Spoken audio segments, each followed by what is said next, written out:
It's Tuesday, September 18th, 2012. I'm your host, Jakari Jackson, and this is the INFOWARS Nightly News. Tonight on the INFOWARS Nightly News, Jakari Jackson speaks with a Nobel Live filmmaker Holland Vanden Nieuwenhof about the potential for upcoming false flag terror. Plus, a historic battle between the judicial and executive looms as Obama's White House pushes its unconstitutional dictatorship on unsuspecting Americans. Then, the DHS purchases 200 million more rounds of ammo. All that and more on the INFOWARS Nightly News.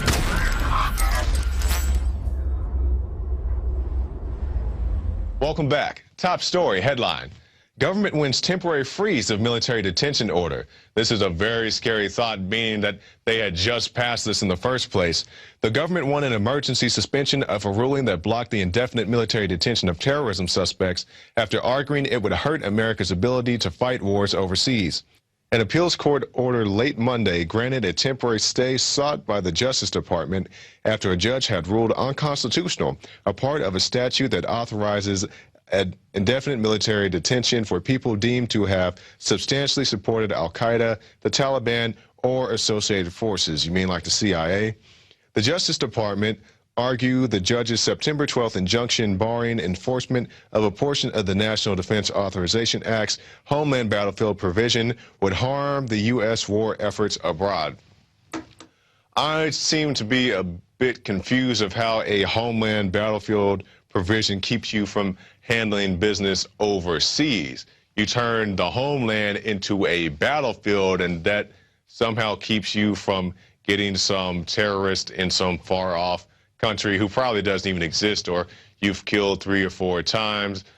It's pretty much a ridiculous scenario, and we had just won a victory by having this removed, and now it's right back there less than a week later. So stay tuned to the INFOWARS Nightly News. They may change it again by the end of the week and make it even worse. I don't even really know what to say about this. It's really ridiculous, and we see people hard at work at keeping the NDAA alive, even though it's the Patriot Act on steroids. It's a horrible piece of, I don't even know what you'd call it, and probably words I shouldn't call it here on the Nightly News. But hopefully keep fighting good judges and get this overturned, because we don't need anything like this in this country, nothing remotely like this, to where you can be snatched up in the middle of the night and disappeared into a black hole where nobody can find you. Even the FBI say they don't like this. So stay tuned to the INFOWARS Nightly News as this story develops. Next story. Headline: Pentagon doesn't trust its own robots. That's right. There's a lack of trust among operators that given unmanned system will operate as intended, found the Defense Science Board.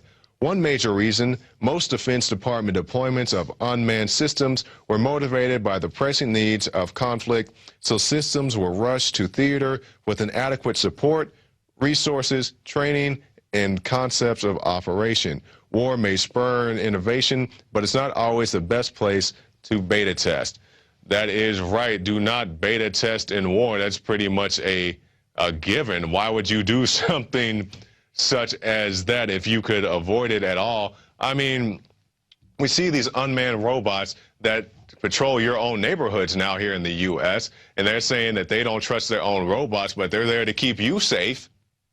So, yeah, we beta test in war. They don't work right, but we'll roll them out anyway because somebody wants money, you know, so we'll just keep pushing them out. And the article goes on to say about a third of the military's entire air fleet is robotic. And that makes me feel real good seeing that these robots that they don't even trust themselves constitute a third of the air fleet. You know, it's Skynet coming soon to neighborhood near you. If you haven't seen these drones already, we have them here in Austin. Alex has seen them. Now, that particular drone that Alex saw was operated by a gentleman. I think he was doing some kind of construction surveillance or something like that. But a lot of these drones are unmanned, and they want to give them AI, artificial intelligence, so they can deem what's a threat on their own. And they say themselves, they admit right here in this article, that they don't trust their own systems. So watch out and watch for the skies is the only thing I can tell you. Moving on now. controversial naked airport body scanners to be scrapped after failing to receive European approval. Somebody has some sense. Well, look here. The European Commission ruled that the cancer risk was close to zero. I don't know about that. But under Brussels legislation, the 3-year trial period has elapsed, and it was decided not to prioritize them for permanent use across the continent. Continuing, airport bosses who were waiting for the green light on the machines now say that they have been left with no option but to remove them. Hey, whatever your statistics tell you, Brussels legislation, I have a friend who's an X-ray tech, and he says when he does his X-rays, he stands behind a lead wall. Superman can't see behind a lead wall, but the guys at the TSA just like to stand right there next to the naked body scanners and get fried. And I'm not demonizing the TSA workers. I actually feel pretty sorry for them. Well, it's not off topic. I always say that. But actually, I applied for the TSA. This is probably like 2007 or 2008. I didn't know anything about them at the time. And I went and filled out an application for the TSA. And my mom, she just told me, she looked at me, she said, son, don't work there. And I didn't work there, and I don't have cancer, and I thank God to this day, and thank you, Mom, for making a good call on that one. So, yeah, they say their numbers say that the cancer risk is very low. Whatever you found, whatever your reason was, good for you, Europe, for kicking these things out of your country. You don't need them in your country. You don't need these guys patting you up. I'm not exactly sure how things operate in Europe if they have a situation close to the TSA. But naked body scanners, get rid of them. And actually, if we can throw that article back up, we can take a look at what these things do. You see a look right there. You can clearly see this man, you know, and in his privates, you know, they say that these things can't see through your clothes. And keep thinking that they don't keep this stuff on file. How did we get it if they don't keep this stuff on file? Ask yourself that question. How did we get that picture right there if they don't keep this stuff on file? So good for you, Europe. Hopefully we can get some sense here in the States as well. Next topic. And this is probably just as important as our top story. DHS purchased 200 million more rounds of ammunition. They already have over a billion. Oh, okay, well, let me read the article. DHS purchases 200 million more rounds of ammunition. This from our very own Paul Joseph Watson. A series of new solicitations posted on the FedBiz Ops website show that the DHS is looking to purchase 200 million rounds of .223 rifle ammunition over the next 4 years, as well as 176,000 rounds of .308 caliber. And let me assure you that these are some big, hard-hitting rounds. I've had a chance to shoot these myself. These aren't, you know, little play rounds. These are some serious sniper ammunition. The article goes on to say that over 1.2 billion bullets have been purchased in the last 6 months alone. And they keep saying, yeah, we need various things. We need them for target practice. We need them to do this. We need them to do that. I mean, there's only so much target practice you're going to do before you actually go into live action shooting, whatever you're shooting. I mean, even if you're a hunter, you shoot so you can go hunt, or, you know, recreation or whatever it is that you do. So it's really a scary thing that they would go out and buy more articles all the while blacking out how much they can get. I mean, we get these sources where we can, but they've been blacking out their bullet purchases, so maybe they have more that they've been able to hide from us. But meanwhile, if you go to your local, you know, gun store and you buy some bullets, your neighbor could snitch on you and have somebody show up at your house. I mean, it's ridiculous that you yourself as a citizen can't arm yourself to protect yourself. And hey, if you can protect yourself, you live way out in the sticks, then there's no need for, you know, Sheriff of Mayberry to come out there and see how you're doing if he knows you're strapped to the teeth. So just another example of the Obama administration's hypocrisy, saying you can't have guns, but we'll load up, we'll have them. It was 6 bullets for one person. I don't know how many it is now. They probably empty a full clip on you now.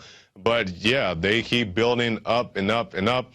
And it's something that's very discouraging. They can't even say you can smoke pot and own a gun. I'm not encouraging anybody to smoke pot. And not even encourage you to own a gun if you're not stable to. But if you are, hey, there's nothing wrong with that. I like guns myself. Rambling aside, it's now time for the quote of the day. This from Frank Lloyd Wright. TV is chewing gum for the eyes. Yes, that from Mr. Frank Lloyd Wright.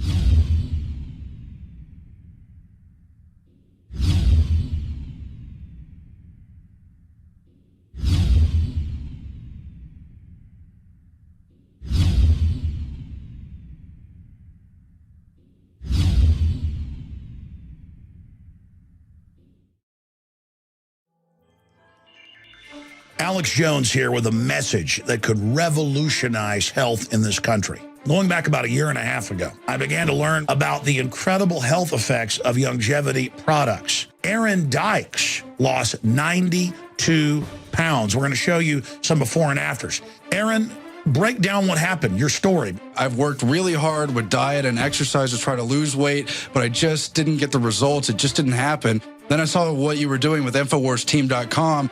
I wasn't even trying to lose weight, but I got it because I wanted to feel better energy. I wanted that nutrition. Didn't even understand how that could kickstart my own weight loss goals. But the products did that for me. I found myself suddenly losing weight, more energetic, wanting to exercise, wanting to eat the right foods. And they don't even advertise it as weight loss. I want to challenge our radio listeners to go to InfoWarsTeam.com, sign up as a distributor, and get wholesale pricing discounts at InfoWarsTeam.com.